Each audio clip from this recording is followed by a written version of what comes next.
사람들은 인생을 살다 보면 이 억울한 일, 이 원통한 일을 많이 당합니다. 그런데 그것에 대해서 보복할 수 없고 반박할 수 없을 때, 그럴 때 깊이 마음속에 상처를 받습니다. 가슴이 이제 무너지는 그런 경험들이 있죠. 실제적으로 막 가슴이 아프고 가슴이 무너지는 그런 경험을 하게 됩니다. 이러한 상처는 자신에게 해를 입힌 사람에 대한 깊은 미움, 또 그 상황에 대항할 수 없었던 자신에 대한 그 분노로 발전합니다. 이렇게 미움과 분노로 발전된 상처는 마음속에서는 그 상황을 재현하여 이 보복하는 상상을 계속적으로 하게 만듭니다. 그러나 그런 상상은 결코 상처받은 그 마음을 풀어주지 못합니다. 오히려 상처를 더 덧나게 할 뿐입니다. 깊어진 상처는 다른 사람과의 관계에도 영향을 미칩니다. 해결되지 않은 부정적인 감정이 보복의 대상을 계속 찾기 때문이죠.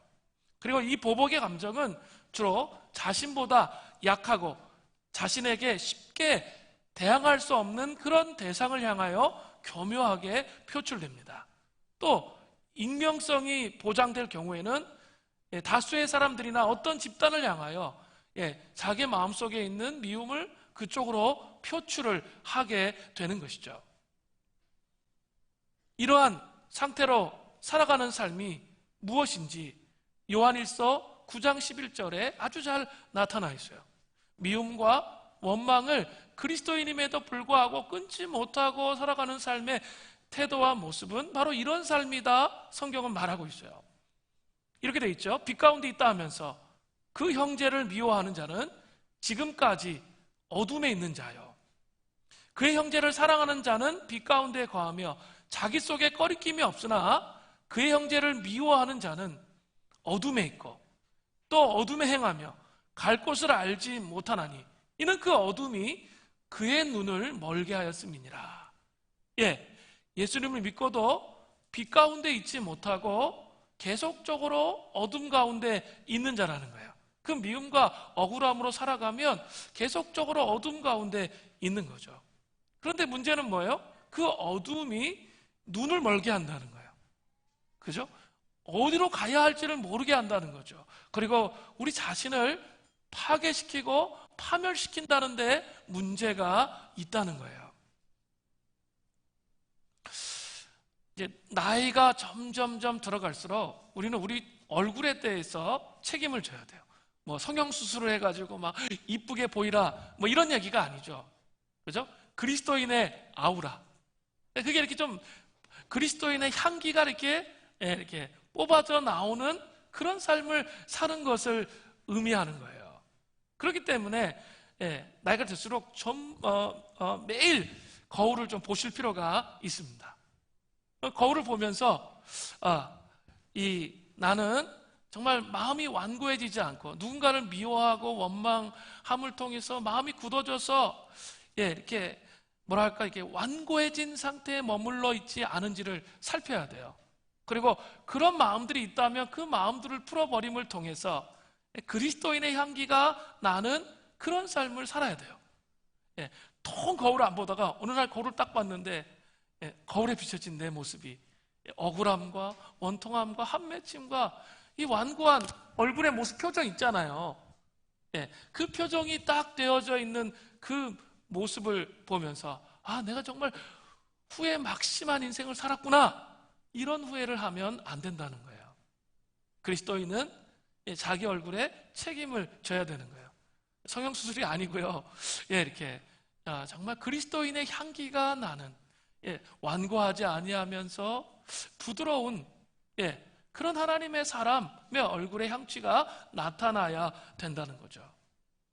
이런 미움과 분노에서 이 벗어날 수 있는 길이 무엇입니까? 그것은 하나님께서 우리의 무서운 죄악에서 십자가를 통해서 우리를 용서해 주심을 기억해야 돼요.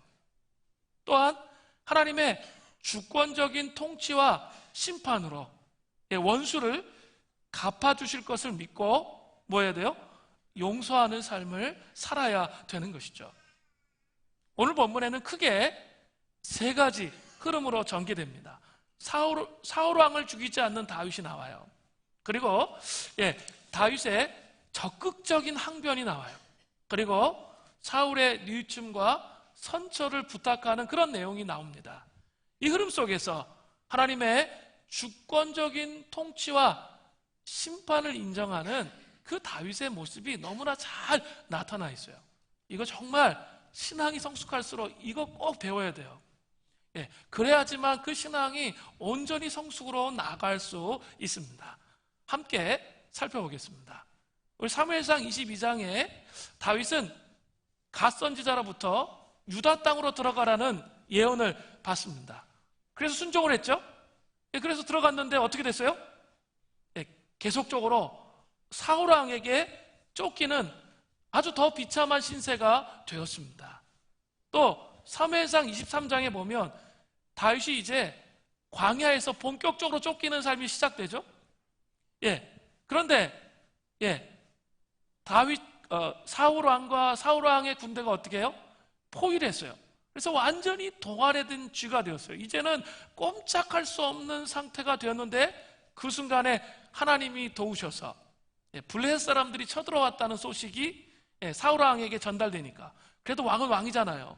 그러니까 그들을 물리치러 철수해서 극적으로 다윗이 살아나는 장면이 23장에 나왔습니다. 그런데 그때 블레셋 사람들이 이스라엘을 쳐들어왔던 병력은 소규모였던 것 같아요. 왜냐하면 재빠르게 이 블레셋의 침략을 정리하고 또다시 사무엘상 24장에 보면 다시 또 다윗을 잡으러 왔기 때문이에요. 사무엘상 24장 1절부터 2절을 보세요. 사울이 블레셋 사람들을 쫓다가 돌아오매, 그죠? 금방 돌아왔죠? 어떤 사람이 그에게 말하여 이르되 보소서 다윗이 엔게디 광야에 있더이다 하니 사울이 온 이스라엘에서 택한 사람 3,000명을 거느리고 다윗과 그의 사람들을 찾으러 들염소 바위로 갈새. 이번에 사울 왕은 다윗이 엔게디 광야 들염소 바위 옆에 있다, 이런 소식을 들은 거죠. 그죠? 그런데 그 소식을 듣고 어떻게 했어요? 온 이스라엘에서 선택한 사람 3,000명을 병사를 모집했어요. 그러니까 어리버리한 군대가 아니라는 거예요. 수색대, 특공대, 이 정도의 사람 3,000명을 모집해서 정예병으로 이번에는 완전히 잡아버리려고 다시 출격을 했다는 거예요. 또다시 다윗은 사울 왕에게 광야에서 쫓겨다니는 신세가 또 된 거예요. 너무나 큰 스트레스가 계속 되겠죠. 먹을 것은 별로 없고 광야니까, 그죠? 또 사람들은 막 완고해요. 들나귀들 같아. 자기 멋대로야. 그런 부하들 데리고 600명 데리고 돌아다닌다고 생각해 보세요. 골치가 아픈데 지금 쫓기고 있어요. 강력한 스트레스가 마음속에 오겠죠. 그런데 그때 마침 전세를 한 방에 역전시킬 수 있는 절호의 기회가 주어지는 거예요. 즉 사울 왕의 목숨을 좌지우지할 수 있는 아주 절호의 기회가 주어졌어요. 사무엘상 23장 3절을 보세요. 길가 양의 우리에 이른즉 굴이 있는지라 사울이 뒤를 보러 들어가니라 다윗과 그의 사람들이 그 굴 깊은 곳에 있더니. 길가의 양의 우리는 이 목동들이 양치러 다니려면 풀 따라 다녀야 되잖아요. 그럼 자기 집에서 멀리 가겠죠. 아주 멀리 가면 하루 만에 못 돌아오잖아요. 거기에다 어떻게 해요? 이제 우리를 만드는 거죠. 주로 이제 굴, 이런 데 굴이 많았기 때문에 굴에다가 우리를 만들어 놓았던 곳이에요. 그러니까 그 굴이 있으니까 어떻게 했어요? 사울 왕이 거기 들어갔어요. 뭐 하려고요? 용변을 보려고 들어갔습니다. 마침 그때 그 굴의 깊은 곳에 누가 있었어요? 다윗이 있었던 것이죠. 그죠? 한번 잘 생각해 보세요. 이 빛이 있는 데에서 이렇게 없는 데로 딱 들어가면 하나도 안 보여요. 그런데 어두운데 계속 있으면 어때요? 잘 보이죠? 그러니까 어때요? 다윗에게 절호의 기회가 온 거죠. 죽일 수 있는 절호의 기회가 왔습니다. 이때 다윗과 그의 부하들이 반응합니다. 먼저 다윗의 부하들이 이렇게 반응해요. 사무엘상 24장 4절 전반절을 보세요. 다윗의 사람들이 이르되 보소서 여호와께서 당신에게 이르시기를 내가 원수를 내 손에 넘기리니 내 생각에 좋을 대로 그에게 행하라 하시더니, 어제 들은 예언이에요. 이것이 그날이니이다 하니, 다윗의 부하들은 선지자들을 통해서 다윗이 받은 어떤 그 예언의 내용을 말하고 있습니다. 그리고 자신들의 합리적인 생각을 덧붙이고 있어요. 합리적으로 사울왕이 죽으면 그 지긋지긋한 광야 생활이 끝나는 거예요. 쫓겨다니는 생활이 끝나요. 그리고 다윗이 왕위에 자연스럽게 올라갈 수 있는 절호의 기회란 말이죠. 그게 지름길이잖아요. 그래서 이런 말을 했습니다. 그러나 뒤에 따라오는 다윗의 반응을 보면 이러한 선지자의 예언을 받은 적이 없었던 것 같아요. 그들이 만들어낸 얘기인 것 같아요. 자, 보세요. 다윗의 반응이 뭐예요? 사무엘상 24장 4절 후반절에 이렇게 되어 있거든요. 다윗이 일어나서 사울의 옷자락을 가만히 베니라. 요걸 잘 묵상해 봐야 돼요. 다윗이 사울의 겉옷자락만 벤 이유가 과연 무엇입니까? 크게 두 가지인데요. 하나는 하나님의 주권적인 통치와 심판을 인정하기 때문이에요. 사무엘상 24장 6절을 보세요. 자기 사람들에게 이르되 내가 손을 들어 여호와의 기름 부음 받은 내 주를 치는 것은 여호와께서 금하시는 것이니 그는 여호와의 기름 부음 받은 자가 됨이니라 하고, 다윗은 사울왕에 대해서, 이스라엘이 신정 통치 국가잖아요.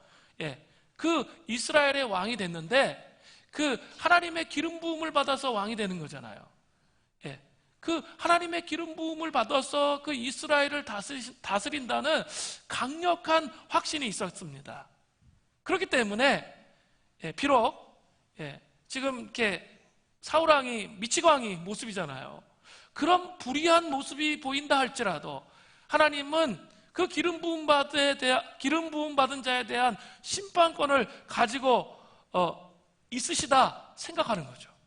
그리고 자기에게는 그 심판권이 없다라고 그렇게 생각하고 있는 거예요. 우리는 한번 잘 생각해 보세요. 심판권이 우리에게 있는 것처럼 행동할 때가 참 많습니다. 그러나 분명한 것이 있습니다. 하나님의 백성들에게는 심판권이 없습니다. 오직 하나님께만 심판권이 있습니다. 이게 성경의 일관적인 메시지예요. 다윗은 사울왕에게 수많은 어려움을 당했어요. 그죠? 정말 그 인생의 치욕이라 할 수 있는 수많은 내용들 지금 강해를 통해서 계속 들어왔잖아요. 그죠? 그러면 그 마음속에 억울함과 원통함이 정말 막 열매가 주렁주렁 맺힐 수 있는 그런 상황이에요. 그러나 다윗은 사울을 심판하지 않습니다. 그리고 하나님의 주권적인 통치에 그를 맡겼습니다. 하나님께서 기름 부으신 사람은 하나님께서 무섭게 심판하신다는 그런 강력한 확신이 있었기 때문입니다. 지금 다윗에게 사울을 죽일 수 있는 저러한 절호의 기회가 왔습니다.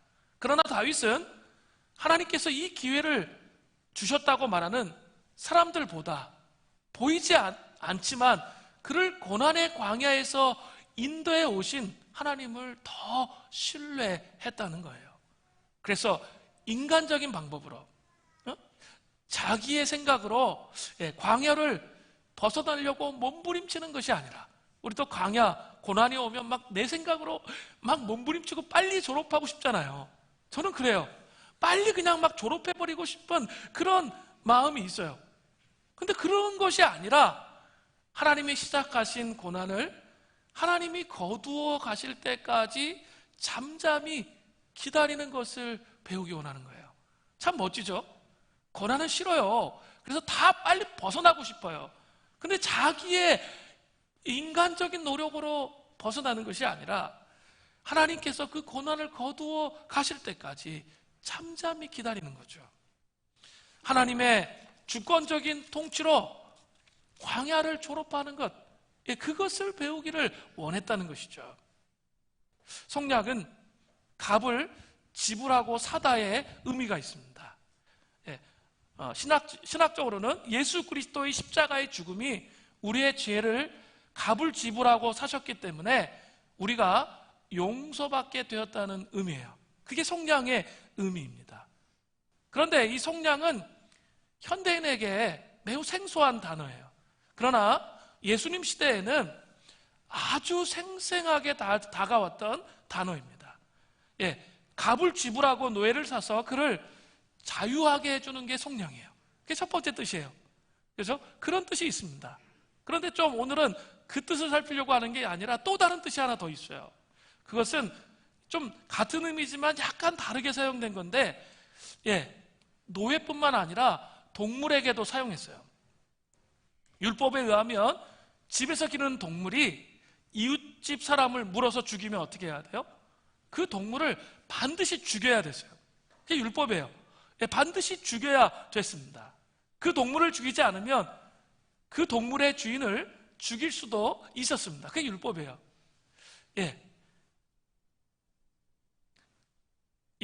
죽일 수도 있었습니다. 모든 경우에는 어떻게 할까요?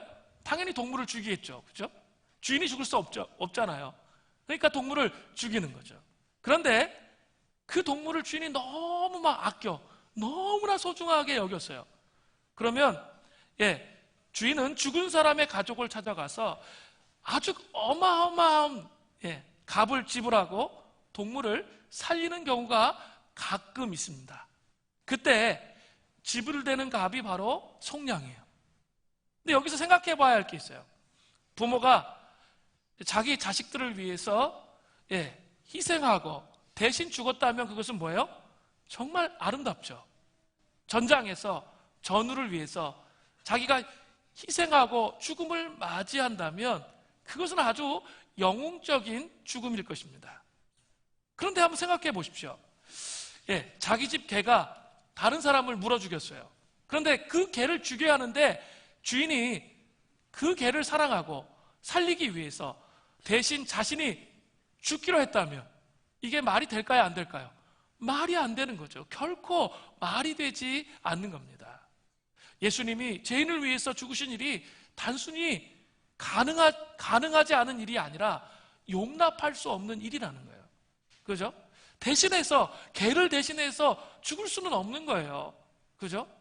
아무리 사랑하지만 개를 위해서 죽을 수는 없는 거죠. 용납할 수도 없는 일이라는 거죠. 이렇게 도저히 이해할 수도 용납할 수도 없고 용납할 수도 없을 때 비로소 인간을 향한 하나님의 사랑을 알 수 있는 거죠. 이것은 도무지 있을 수 없는 일이다. 이것을 이해해야 하나님의 사랑이, 우리를 향한, 이 피조물인 인간을 향한 하나님의 사랑이 얼마나 위대한 것인지를 알 수 있다는 거예요. 십자가로 말미암아 구원받은 것이 얼마나 놀라운 하나님의 은혜인지, 죽을 수밖에 없고 건집을 받을 수밖에 없는 죄 속에 들어가 있는 우리를 그것이 얼마나 하나님의 놀라운 은혜이고 은총인지를 알게 되는 거죠. 우리는 은혜를 너무 쉽게 남발하면서 그냥 죄 지으면 회개하면 돼, 그러면서 은혜를 막 얘기하는 경향이 있어요. 은혜는 그런 게 아니에요. 은혜는 그런 게 아니라 죽을 수밖에 없고 심판받을 수밖에 없고 그런 죄악 가운데 굴러다녔던 피조물에 불과한 그 인간, 아무것도 아닌 그 인간을 위해 자기를 내어주신 그 사랑을 받아들이는 게 뭐예요? 하나님의 사랑을 받아들이는 게 뭐예요? 그게 은혜예요. 그게 십자가예요. 은혜는 내가 뭘 대신해가지고 노력해가지고 갚을 수 있는 게 없어요. 그게 바로 은혜입니다. 이런 하나님의 본심을 깨달으면 에베소서 4장 32절의 말씀을 실천할 수 있게 돼요. 서로 친절하게 하며 불쌍히 여기며 서로 용서하기를 중요하게 보기죠. 하나님이 그리스도 안에서 너희를 용서하심 같이 하라. 뭐예요? 하나님이 그리스도 안에서 너희를 용서하심 같이 하라. 이 구절이 마음에 확 들어오세요? 내가 죽을 수밖에 없는 죄인이었는데 예수님의 십자가로 말미암아 어떻게 용서받았는지 깊이 마음의 중심에 새기면 뭐예요? 쉽게 용서의 삶을 살 수 있다는 거죠. 자꾸 자기가 의인이고 자기는 뭐 잘난 사람이고 뭐 이런 생각 속에 갇히면 막 열받는 거죠. 나를 해하고 힘들게 하는 사람들이 막 열받지만 내가 죽을 수밖에 없는 죄인이었는데 전적인 하나님의 은혜로 구원을 주셨구나. 이걸 생각하면 있죠. 예, 용서의 삶을 살아갈 수밖에 없게 되는 거예요. 관점이 달라야 돼요.